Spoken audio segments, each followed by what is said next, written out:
Hello, scholars. So glad to be back with you. I hope you're all working hard at home, getting all your work done, doing your math, staying focused, doing some reading. How about a little Island of the Blue Dolphins by good old Scott Dell? Today we're going to read 22, 23, and 24. So that should be good. We're getting close. The book's almost over. So I hope you're keeping up with your packet. Last time I think you wrote about trusting somebody or mistrusting somebody.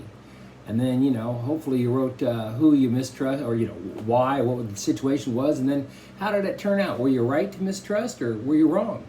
Sometimes it's good to trust people.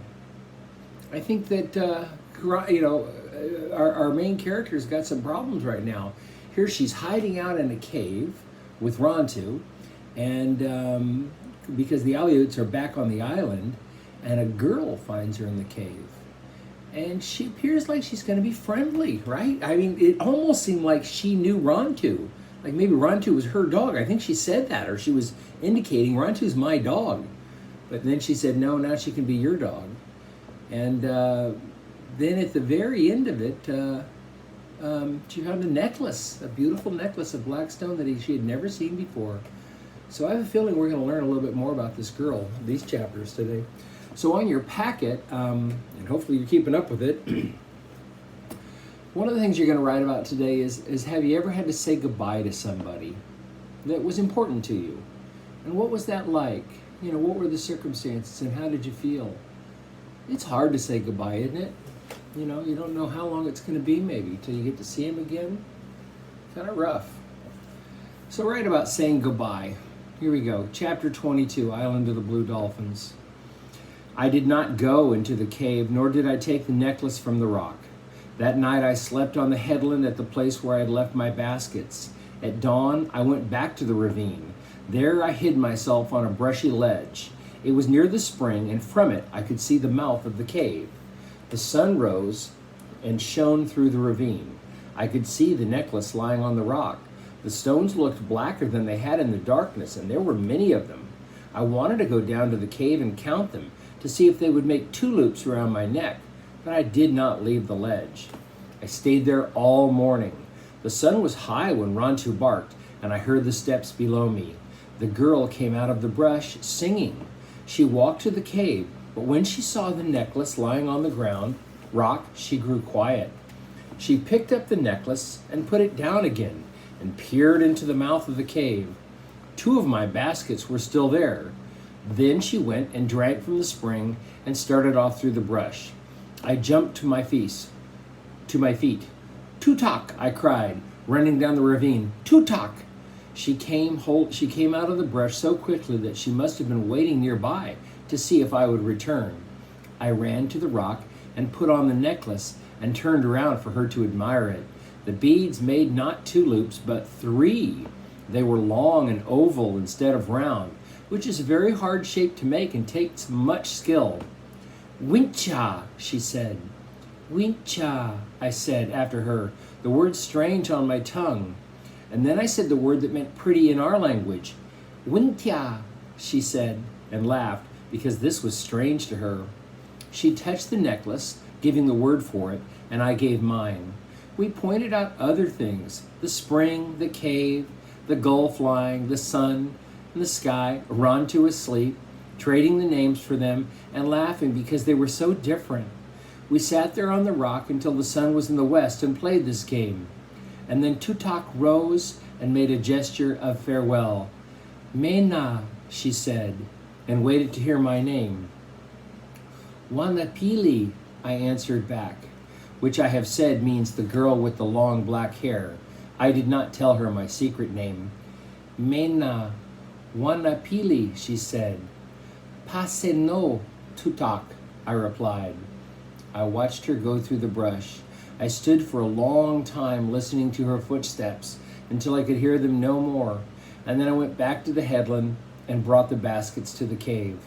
Tutok came again the next day, and we sat on the rock in the bright sun, trading words and laughing. The sun went fast in the sky. The time came soon when she had to leave, but she returned on the day that followed. It was on this day When she was leaving, that I told her my secret name. Karana, I said, pointing to myself. She repeated the word, but she did not understand what it meant. Wanapili, she said, frowning. I shook my head. Pointing to myself again, I said, Karana. Her black eyes opened wide, and slowly she began to smile.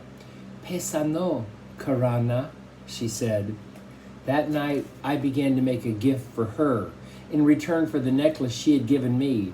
At first, I thought I'd give her a pair of my bone earrings, but remembering that her ears were not pierced, and that I had a basket of abalone shells already flaked into thin discs, I set about making a circlet for her hair. I bored 2 holes in each of the discs, using thorns and fine sand. Between them, I put 10 olivella shells, which were no longer than the tip of my little finger, and threaded them all together with sinew. I worked 5 nights on the circlet, and on the 5th day when she came, I gave it to her, putting it around her head and tying it in the back. Wincha, she said, and hugged me. She was so pleased that I forgot how sore my fingers were from boring the holes in the hard shells.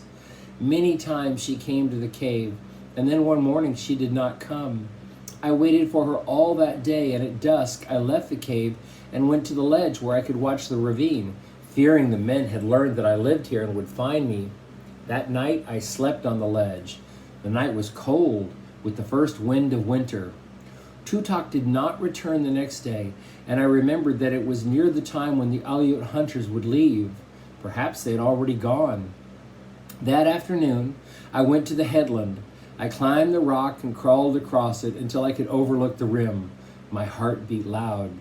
The Alouette ship was still there, but the men were working on the deck, and the canoes were going back and forth. The wind blew hard, and a few bales of otter skin lay on the shore, so that probably the ship would leave at dawn. It was dark when I got back to the ravine. Since the wind was very cold, I was no longer afraid that the Aleuts would find me. I made a fire in the cave and cooked a supper of shellfish and roots. I cooked enough for Rantu and me and for Tutok. I knew Tutok would not come, and yet I put food beside the fire and waited. Once Rantu barked, and I thought I heard the sound of footsteps, and went to the opening and listened. I waited a long while and did not eat. Clouds moved from the north, covering the cold sky. The wind grew louder and made wild noises in the ravine. At last, I closed the mouth of the cave with stones. At dawn, I went to the headland. The wind had died. Fog lay over the sea, washing against the island in gray waves. I waited a long time for a glimpse of Coral Cove, but finally, the sun burned away the fog. The little harbor was deserted. The Aleut ship, with its red-beaked prow and red sails, had gone. At first, knowing that I could now leave the cave and move back into my house on the headland, I was happy. But as I stood there on the high rock looking down at the deserted harbor and the empty seas, I began to think of Tutok, and I thought of all the times we sat together in the sun. I could hear her voice and see her black eyes squinting closed when she laughed. Below me, Rantu was running along the cliff, barking at the screaming gulls. Pelicans were chattering as they fished the blue water. Far off, I could hear the bellow of a sea elephant. But suddenly, as I thought of Tutok, the island seemed very quiet. Wow, I don't think she knew how lonely she really was. She misses her friend. She's alone on the island again. Chapter 23. The hunters left many wounded otter behind them. Some floated in and died on the shore. Others I killed with my spear, since they were suffering and could not live. But I found a young otter that was not badly hurt. It lay in a bed of bull kelp, and I would have paddled by it if Rantu had not barked. A strand of kelp was wound round its body, and I thought it was sleeping, for often before they go to sleep, they anchor themselves in this way to keep from drifting off. And then I saw there was a deep gash across its back. The otter did not try to swim away as I drew near and reached over the side of the canoe. They have large eyes, especially when they're young, but this one's were so large from fear and pain that I could see my reflection in them. I cut the kelp that held it and took it to a tide pool behind the reef, which was sheltered from the waves. The day was calm after the storm, and I caught 2 fish along the reef. I was careful to keep them alive because otters will not eat anything that is dead, and I left them in the pool. This was early in the morning. That afternoon I went back to the pool. The fish had disappeared, and the young otter was asleep, floating on its back.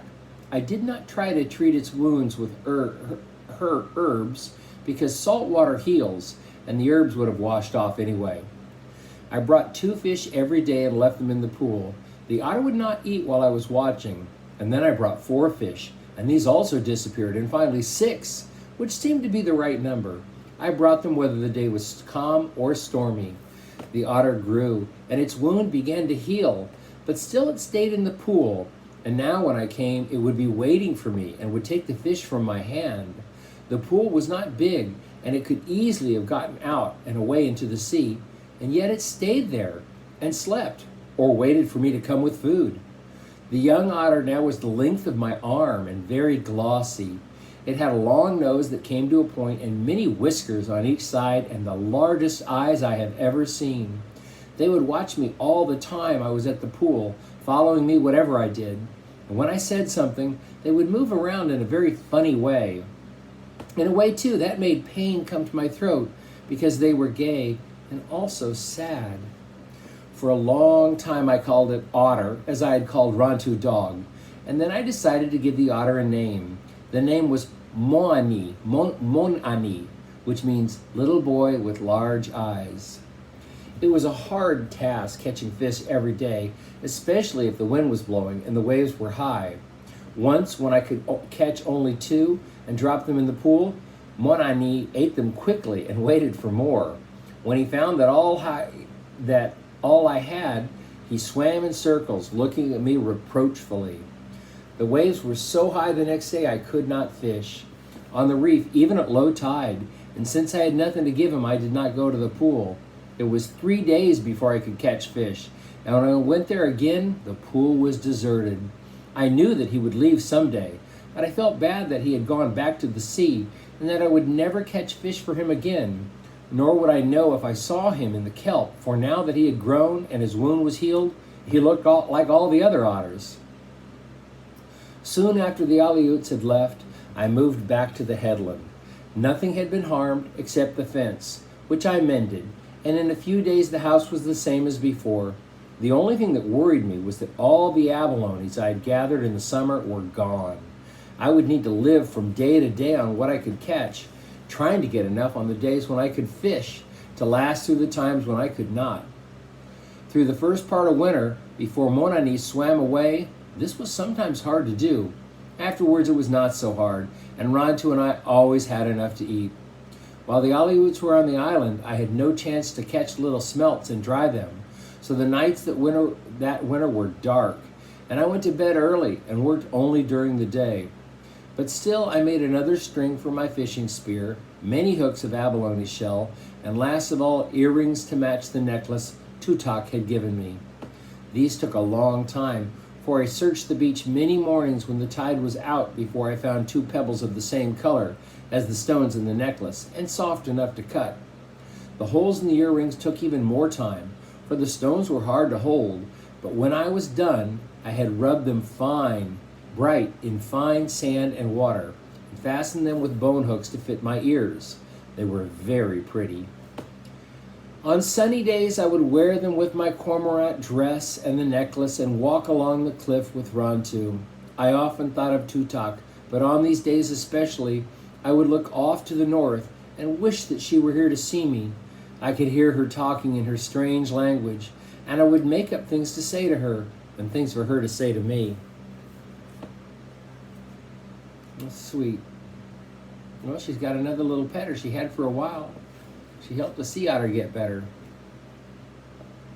Chapter 24. Spring again was a time of flowers, and water ran in the ravines and flowed down to the sea. Many birds came back to the island. Tanor and Lurai built, remember, those are her birds, built a nest in the tree where they were born. They built it of dry seaweed and leaves, and also with hairs off Rontu's back. Whenever he was in the yard while it was being made, they would swoop down if he was not looking and snatch a beakful of fur and fly away. This he did not like, and he finally hid from them until the nest was finished. I had been right in giving a girl's name to Lori, for she laid speckled eggs, and with some help from her mate, hatched 2 ugly fledglings, which soon became beautiful. I made up names for them and clipped their wings, and before long they were as tame as their parents. I also found a young gull that had fallen from its nest to the beach below. Gulls make their nests high on the cliffs, in hollow places on the rocks. These places are usually small, and often I had watched a young one teetering on the edge of the nest and wondered why it did not fall. They seldom did. This one, which was white with a yellow beak, was not badly hurt, but he had a broken leg. I took him back to the house and found bones, together with 2 small sticks and sinew, and bound the bones with 2 small sticks and sinew. For a while he did not try to walk. Then, because he was not old enough to fly, he began to hobble around the yard. With the young birds and the old ones, the white gull and Rontu, who was always trotting at my heels, the yard seemed a happy place. If only I had not remembered Tutok. If only I had not wondered about my sister Ulap, where she was, and if the marks she had drawn upon her cheeks had proved magical. If they had, she was now married to Nanko and was the mother of many children. She would have smiled to see all of mine, which were so different from the ones I always wished to have. Early that spring, I started to gather abalones, and I gathered many, taking them to the headlands to dry. I wanted to have a good supply if the Aleuts came again. One day, I was on the reef filling my canoe. I saw a herd of otter in the kelp nearby. They were chasing each other, putting their heads through the kelp and then going under and coming up again in a different place. It was like a game we used to play in the brush when we were children on the island. I looked for Monani, but each of them was like the other. I filled my canoe with abalones and paddled toward the shore, one of the otter following me. As I stopped, he dived and came up in front of me. He was far away, yet even then I knew who it was. I never thought I'd be able to tell him from the others, but I was so sure it was Monani that I held up one of the fish I had caught. Otters swim very fast, and before I could take a breath, he had snatched it from my hand. For 2 moons I did not see him, and then one morning, while I was fishing, he came suddenly out of the kelp. Behind him were 2 baby otters. They were about the size of puppies, and they moved along so slowly that from time to time, Monani had to urge them on. Sea otters cannot swim when they're first born, and they have to hold on to their mother. Little by little, she teaches her babies by brushing them away with her flippers, and then swimming around them in circles until they learn to follow. Monani came close to the reef, and I threw a fish in the water. He did not snatch it as he usually did, but waited to see what the young otter would do. When they seemed more interested in me than in food, the fish started to swim away.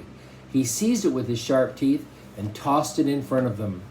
I threw another fish in the water for Monani, but he did the same thing as before.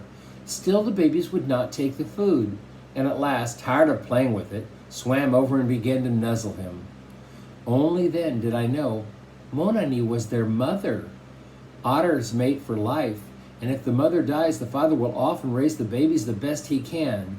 This is what I thought had happened to Monani. I looked down at the little family swimming beside the reef. Monani, I said, I am going to give you a new name. It is Wonani, which fits you because it means girl with large eyes. The young otter grew fast and soon were taking fish from my hand, but Wonani liked abalones better. She would let the abalone I tossed to her sink to the bottom and then dive and come up holding it against her body with a rock held in her mouth. And then she would float on her back and put the abalone on her breast and strike it again and again with the rock until the shell was broken. She taught her young to do this, and sometimes I sat on the reef all morning and watched the 3 of them pounding the hard shells against their breasts. If all otters did not eat abalone this way, I would have thought it was a game played by Wonani just to please me, but they all did. And I always wondered about it, and I wonder to this time. After that summer, after being friends with Wonani and her young, I never killed another otter. I had an otter cape for my shoulder, which I used until it wore out, but never again did I make a new one. Nor did I kill another cormorant for its beautiful feathers, though they have long, thin necks and make ugly sounds when they used to talk to each other. Nor did I kill seals for their sinews, instead using kelp to bind the things that I needed. Nor did I kill another wild dog. Nor did I try to spear another sea elephant. Ulap would have laughed at me, and others would have laughed too, my father most of all. Yet this is the way I felt about the animals who had become my friends, and those who were not, but in time could be. If Ulap and my father had come back and laughed, and all the others had come back and laughed, still, I would have felt the same way. For animals and birds are like people too, though they do not talk the same or do the same things. Without them, the earth would be a very unhappy place. That is so true. So she's done killing animals. I guess she's going to kill fish, huh? She's still going to eat fish? Yeah, but she's changed quite a bit. I think one of your questions talks about how she differs, her opinions from her father, you know, and she's changed quite a bit. Certainly about animals she has. And she makes weapons. Remember, her father said, you know, the gods would strike her dead for making weapons. Well, that's the end of chapter 24, and that ends the reading for today. I hope you're making good progress on your packet and enjoying the book. And next time we're going to come very close to finishing. So I'll see you then. Adios, my friends.